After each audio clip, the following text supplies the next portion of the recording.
Os destaques da semana entre os julgamentos do plenário do Supremo Tribunal Federal você confere aqui na TV Justiça. É o Plenárias que está começando.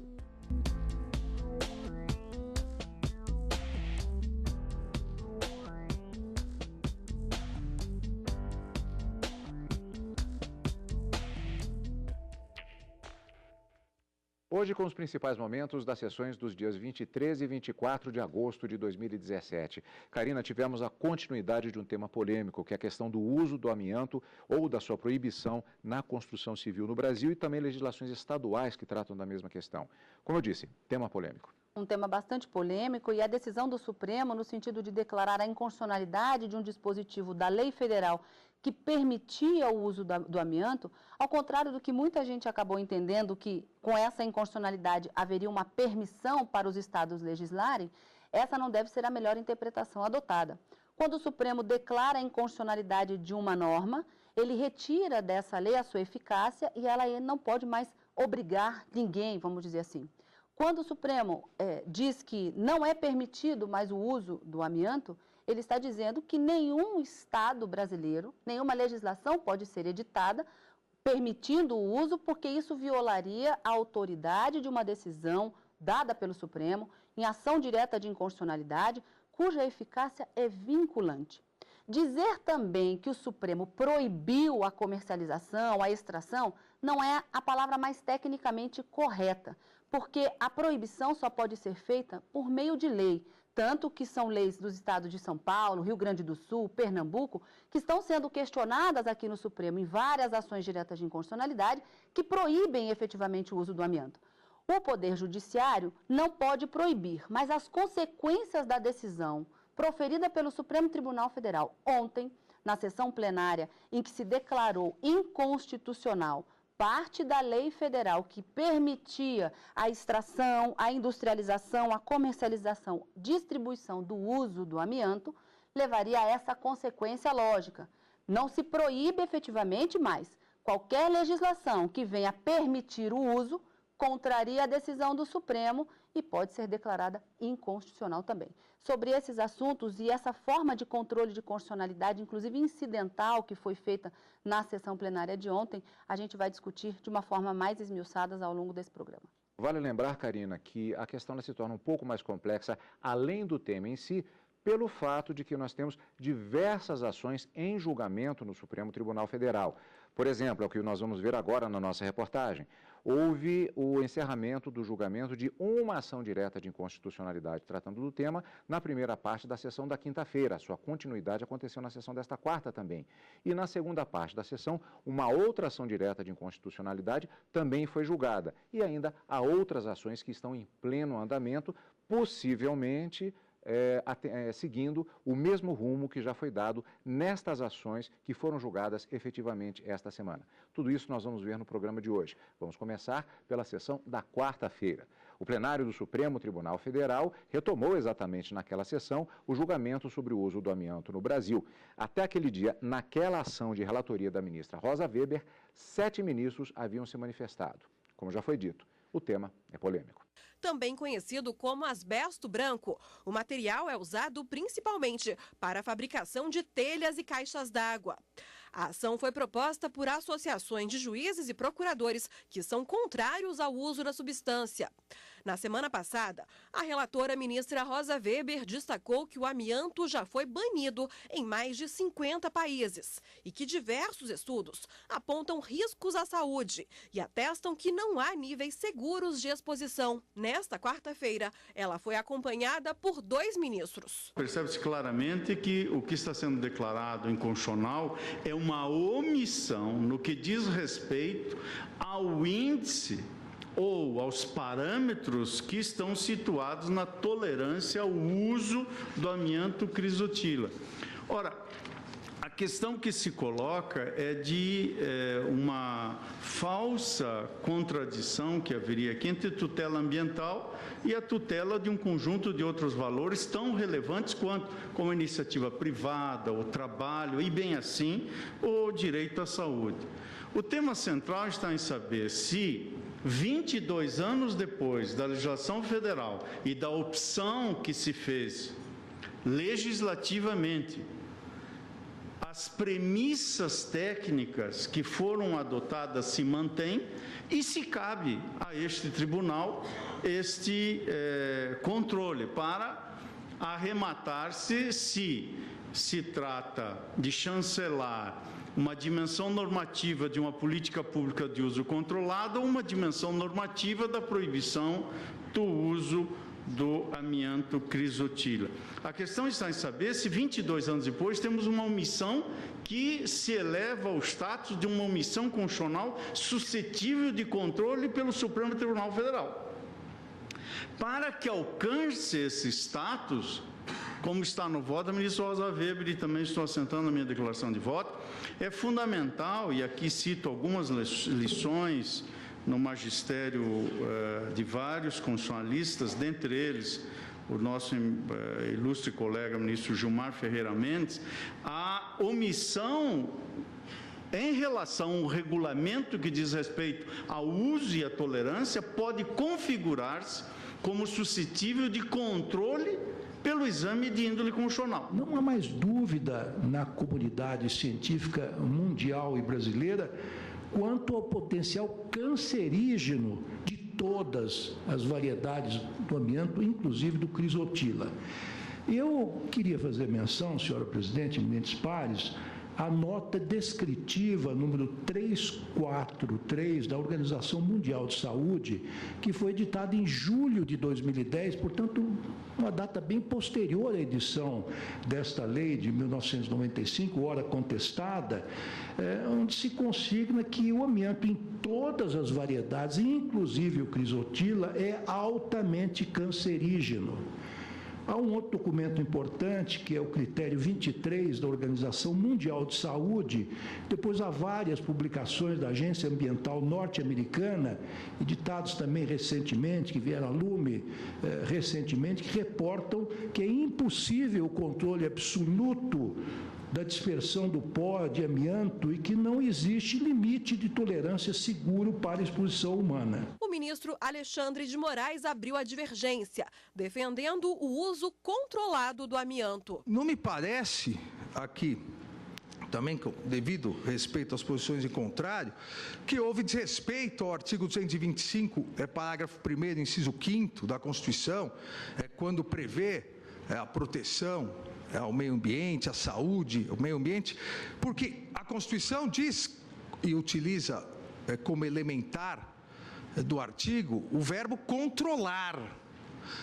E o legislador está controlando. Nós podemos ser a favor ou contra. A ciência pode apontar os malefícios e o que seria necessário para diminuir esses malefícios. Agora, não acredito, não podemos dizer que o legislador ignorou a ideia de proteção à saúde, ignorou a ideia de proteção ao meio ambiente. Basta aqui a leitura do conjunto da lei que estabelece, inclusive, a questão de acompanhamento dos setores de fricção e têxtil que usam amianto crisotila, da fabricação, do armazenamento, do transporte, ou seja, toda uma regulamentação para tentar atenuar os efeitos nocivos. Como eu disse, nem a própria lei nega que há efeitos nocivos. Agora, há efeitos nocivos em inúmeros materiais utilizados. O que o legislador optou dentro dos preceitos constitucionais foi editar uma norma com toda a cautela. Me parece aqui que houve a cautela necessária, por isso que afasto, e aí também como afastou a ilustre ministra relatora, a ministra Rosa, qualquer inconstitucionalidade por omissão. Aqui foi uma opção. A opção dessa única hipótese, crisotila, poder ser utilizada com todo um regramento que trouxe também para o seu interior, para o interior da lei, com base no artigo 3º, as convenções 139 da OIT, Convenção 62, porque manda respeitar as convenções internacionais. Ele foi acompanhado por 3 ministros. Poderíamos até começar esse julgamento perguntando: quem somos nós? O que Vossa Excelência entende de amianto? O que eu entendo de amianto, senão que se colheu da audiência pública? E o que se colheu da audiência pública no Supremo? Que as próprias autoridades científicas não chegaram a conclusão. De sorte que, nesse momento, uma deferência ao Legislativo, como Vossa Excelência agora preconiza, me parece mais coerente com a questão da capacidade institucional em relação à nossa necessidade. Temos condições de fazer a reanálise dos fatos e prognoses aqui estabelecidos pelo legislador, então que nós coloquemos, os critérios devem ser mais rígidos na proteção. Mas simplesmente dizer, agora já não se deve mais utilizar o produto, me parece que nós assumimos uma enorme responsabilidade que o sistema, salvo o melhor juízo, não nos deferiu. Nós não temos instrumentos. Se o amianto deve ser proibido em virtude dos riscos que gera a coletividade ante o uso indevido, talvez tenhamos de vedar com maior razão as facas afiadas, as armas de fogo, os veículos automotores, ao fim, tudo que, fora do uso normal, é capaz de trazer danos às pessoas. A patogenia associada ao amianto depende de diversos fatores, mas especialmente da intensidade, frequência e duração da inalação das fibras.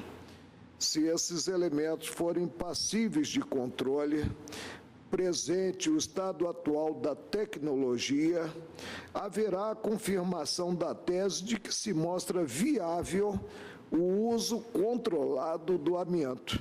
Essa discussão foi retomada na sessão plenária da quinta-feira e é o que você vai ver depois do intervalo aqui no Plenárias.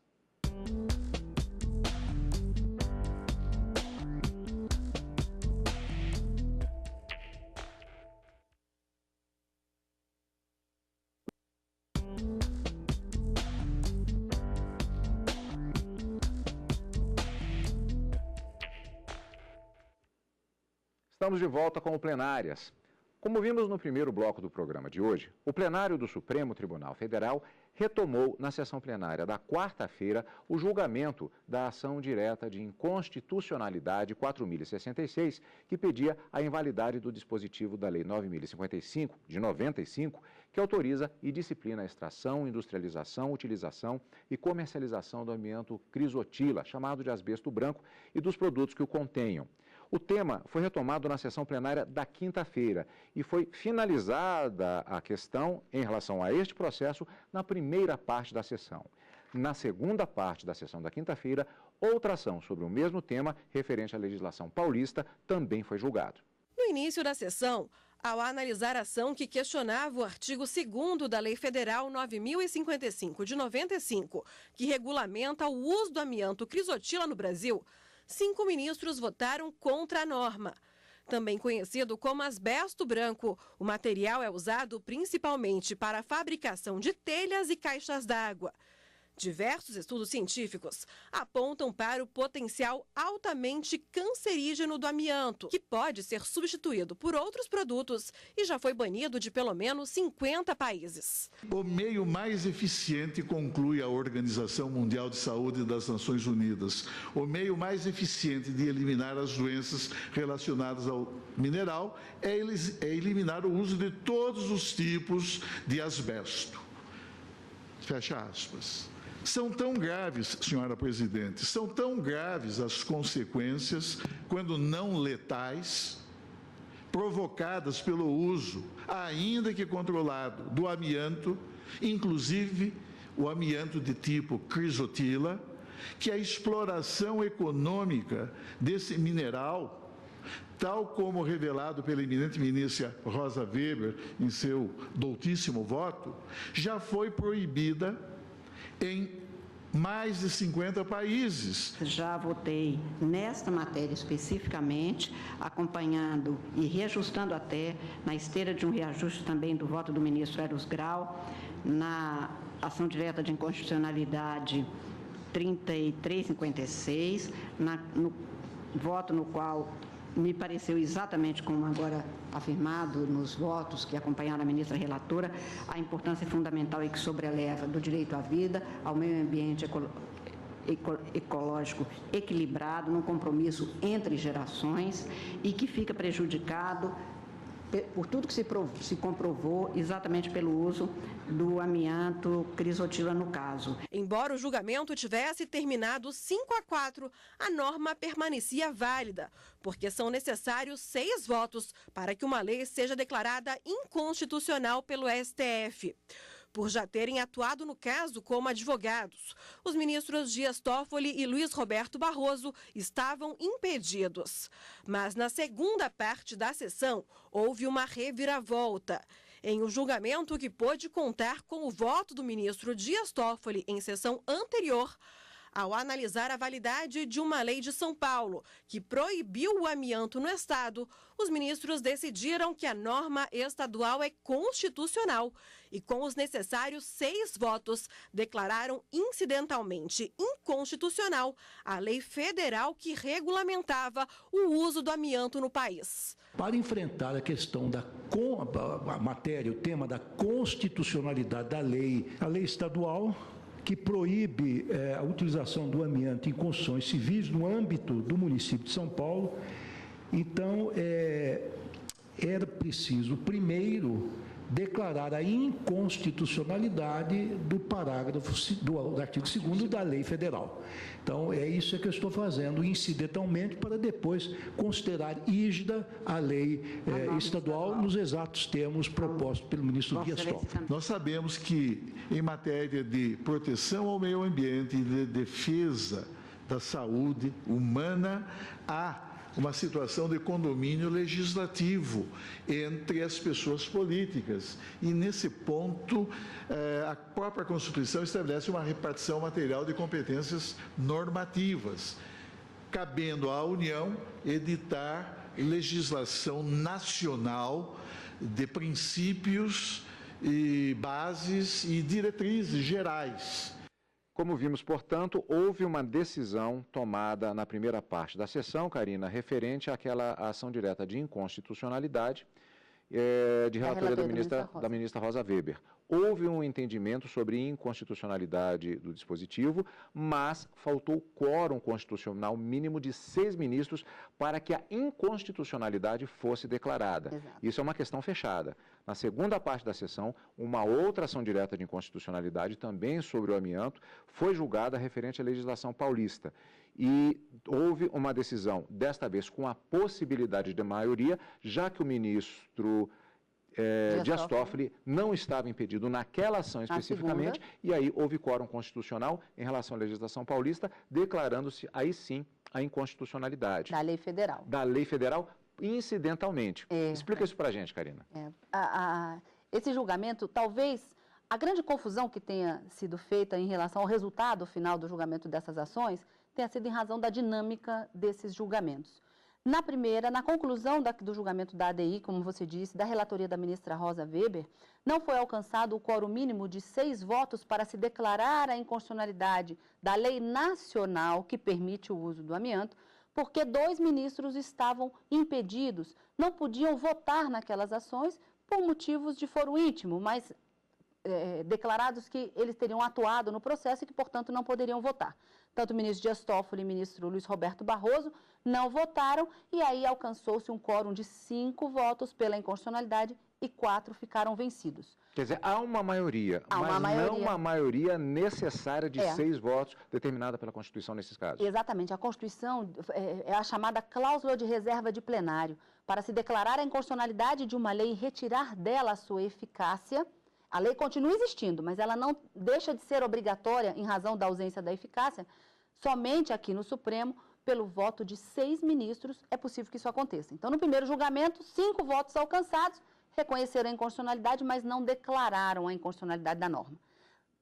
A lei permaneceria rígida, mas no segundo julgamento, na segunda parte da sessão, em que o ministro Dias Toffoli já havia votado há 3 semanas numa ação direta de inconstitucionalidade que teria sido retomada a partir do seu voto vista.